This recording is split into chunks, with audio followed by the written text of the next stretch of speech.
Good day. This is Dr. Jana Price-Sharps with Mind Pilot. Today we're going to talk about anger.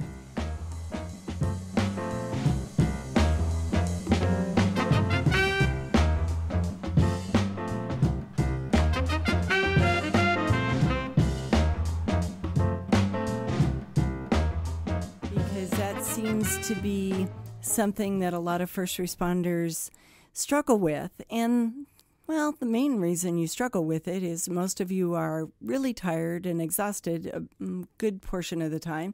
And also you have a lot of adrenaline in your system and cortisol. And both of those chemicals drive your brain to look for the problem. So we talked about in one of the episodes running hot. So part of an anger management issue for most first responders is you get used to running really hot with a lot of adrenaline. And again, you're not going to notice it because that is your norm. That is your homeostasis or the way you're used to functioning. So you don't notice it anymore. But the problem is it's still driving your behavior. But the other thing that happens is, have you ever had a new recruit come in and the new recruit says something like, I want to save the world and help people and do all these wonderful things? So tell me what happens. Does everybody go, oh, good for you? Or does the hazing begin? Usually I have found the hazing begins. It's like, yeah, well, you wait until you're on this job and blah, blah, blah, and it's terrible. And kind of that very negative thought processes that tend to happen when people are first responders for quite a while. You see a lot of negative. You see a lot of things that other people don't see. You get called in to take over on one person's bad day or maybe the worst day of their life. And you may get called to many, many, many of those calls in one day. So you see a lot of stuff and it builds up over time. So here's the problem. What do you do with that? What do you do with a system that's running hot, that's exhausted, and that has seen too much over too long a period of time?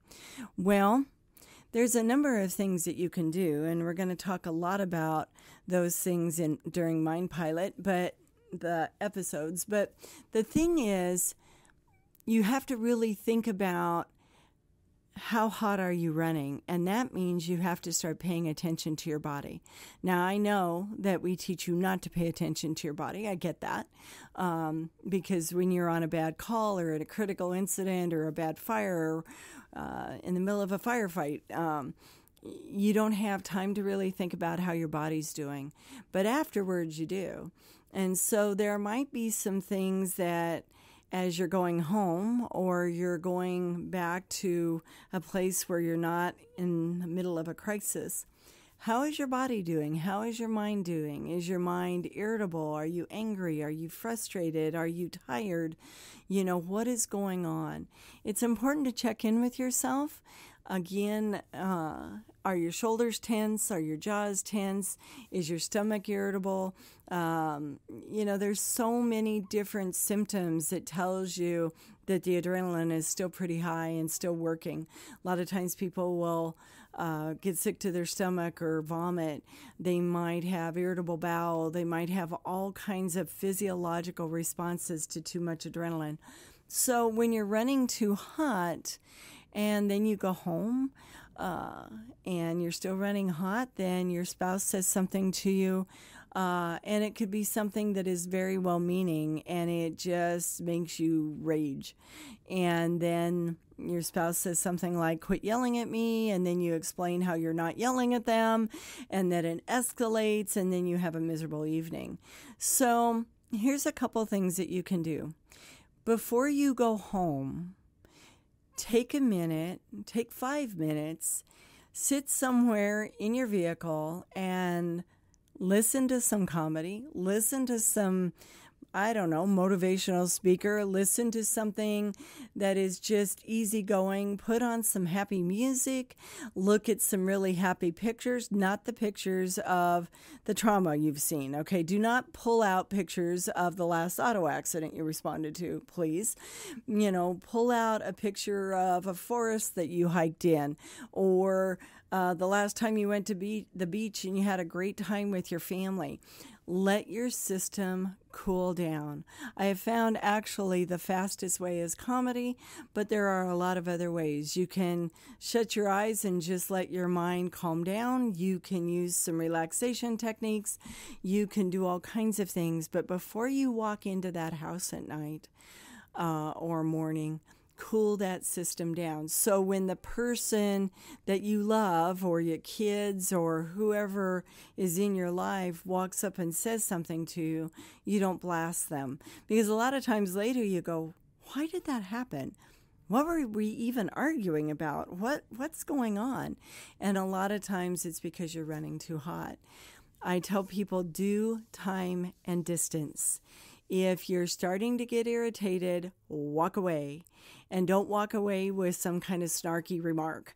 Okay, in other words, you might say, you know what, I'll be back in a minute. I have to run to the restroom, or I need to go get something from the car, or find an excuse. Walk away for a few minutes and get your system cooled down, then re-engage. Don't go to the car and get something and think, you know what, when I get back in there, I'm going to blast her and I'm going to say this and I'm going to say this and I'm going to say this. No. You go to the car and you go, you know what, I'm sure she didn't mean it the way that sounded, or he didn't mean it the way that sounded. What could I say that will start this off on a good foot rather than blasting her? What can I do differently? And usually if you give yourself 5 or 10 minutes, you can recalibrate.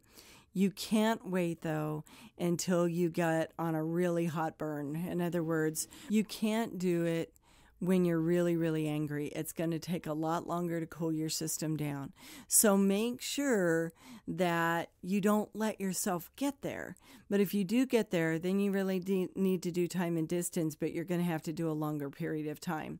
I really try and live by that old adage. If I don't have anything nice to say, shut up and go take a walk, Jana, because otherwise, you end up apologizing and you end up hurting people that you really love. And you know what? They don't deserve to be hurt. And also, it tends to make them respond in anger. Then they say hurtful things, and then it's just a mess.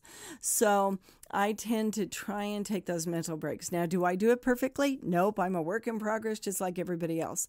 But I really do try and do that. Those mental breaks are very important. So the other thing you need to realize is that when you're tired, you're much more likely to be angry. If you've worked long hours, you're much more likely to be angry. If you're not sleeping well, you're much more likely to be angry. If you're getting sick, you're much more likely to be angry.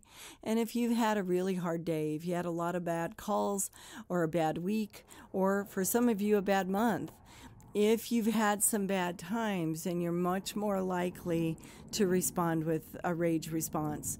So take care when you know that you've had a bad day or you haven't slept well or whatever.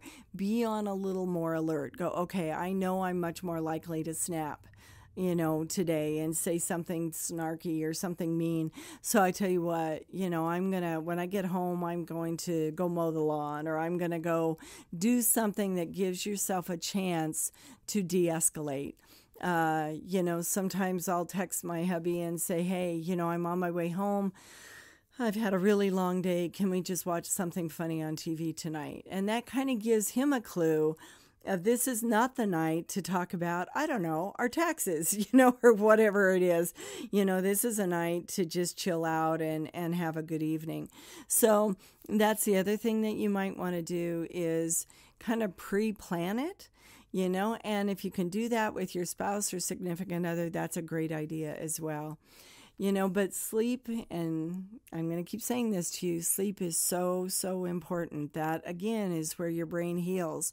That is what makes people feel better. And when they start sleeping better, they find that their mood starts normalizing. They're not angry all the time. They're not agitated all the time. But to sleep, you actually have to cool the system down. And so part of that is sometimes caffeine consumption. What are you doing before you go to bed? How hot are you running? When's the last time you slept well? When's the last time you took a vacation? There's all kinds of things that blend into sleep. But if you're not sleeping well, we're going to have a whole program on sleep, and we'll talk more about that. But realize sleep really does impact mood and impact temper. But the other thing is really pay attention to your self-talk. If you're on the way home and you're saying things like to yourself, she better have this done, or he better have this done, or that better have been taken care of, or, if you're getting yourself amped up before you walk into the house, you're going to walk in with an edge. They're going to feel that edge, and then it's going to lead to a fight. So on your way home, how about you start thinking about what you love about the person you live with or you're married to? Why are you still there? What is it that they do well? When was the last time you had fun? And remember that fun time, and start shifting your mood into, oh man, I'm excited to get home because I really love this person, rather than they better have done this and this and this and this. So really, really think about that self-talk, because that will reduce anger issues and fights and arguments and that kind of thing. And, the other thing is build your life around some fun. When you're talking to your spouse or significant other, plan for a date, plan for a night out, reconnect with that person, because it's much easier to weather the tough times when you have good times. If you only have tough times, pretty hard to weather those, and people start getting resentful and angry, and so make sure that you're building in a fun life as well as a work life, as well as I've got to, clean up the yard kind of life. You've got to have some fun. Fun is so healing, but so many people, that's the last thing on their list. They do all the shoulds first, and then there's no time for the fun. I'm not saying you put fun first all the time, but you've got to have some fun. So listen to the episode about running cooler. That'll help as well. I hope you're finding this helpful. Thank you so much for joining Mind Pilot. I hope if you like it, please rate us, please subscribe, and I hope you have a wonderful day. This is Dr. Jana Price-Sharps from Mind Pilot.